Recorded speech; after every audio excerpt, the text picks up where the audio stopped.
สวัสดีค่ะพบกันกับช่องสุขภาพค่ะสุขภาพที่ดีไม่มีขายแม้จะมีเงินทองมากมายก็ไม่สามารถซื้อสุขภาพที่ดีกลับคืนมาได้ค่ะเวลานี้นะคะสุขภาพกับผักที่กำลังเป็นกระแสเราต้องยอมรับให้กับผักชนิดนี้เลยค่ะคืนช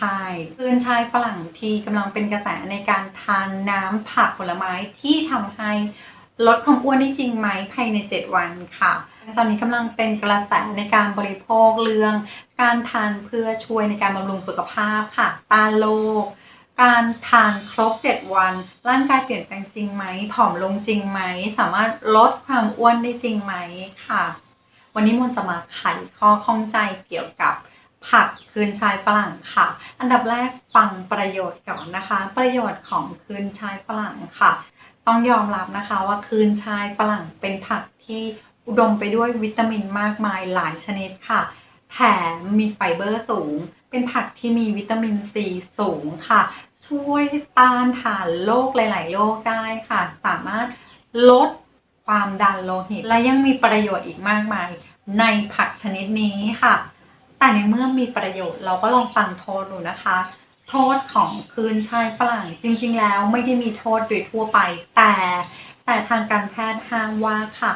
บุคคลที่เป็นโรคไตค่ะไม่ควรจะบริโภคน้ำผักผลไม้คืนชายนะคะในปริมาณที่มากเกินไปเพราะจะมีผลต่อโรคไตค่ะและยิ่งคนที่เป็นโรคความดันต่ำนะคะไม่ควรจะบริโภคน้ำผักจนเกินความพอดีค่ะเพราะมันจะไปช่วยลดความดันเนาะแล้วก็ทำให้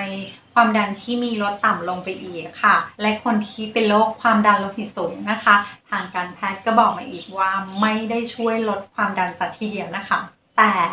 ต่ไปหยุด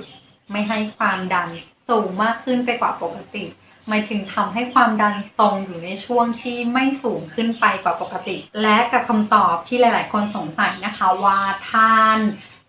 น้ำคืนชายฝรั่งภายใน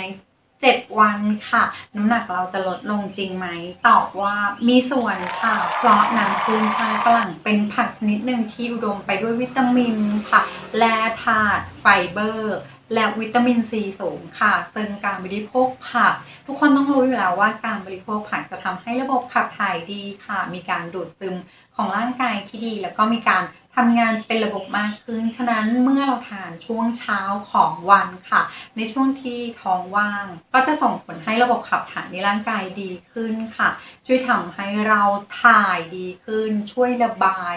แต่ไม่ได้ดึงไขมันที่มีในส่วนร่างกายออกไปนะคะและถ้าเราบริโภคไปเรื่อยๆทุกวันในช่วงเวลาเดิมค่ะครบ7วันแน่นอนระบบขับถ่ายของเราจะทำงานเป็นปกติค่ะ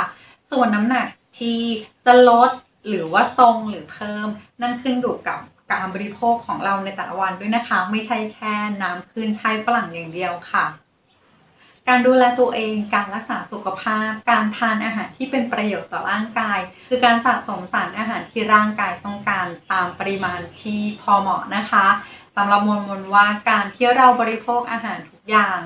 การที่เราทานแต่พอเหมาะนะมันเป็นการฝึกการกินและการทำให้ร่างกายเราได้รับสารอาหารที่เพียงพอค่ะการดูแลตัวเองการใส่ใจสุขภาพทำได้ด้วยที่ตัวเราค่ะ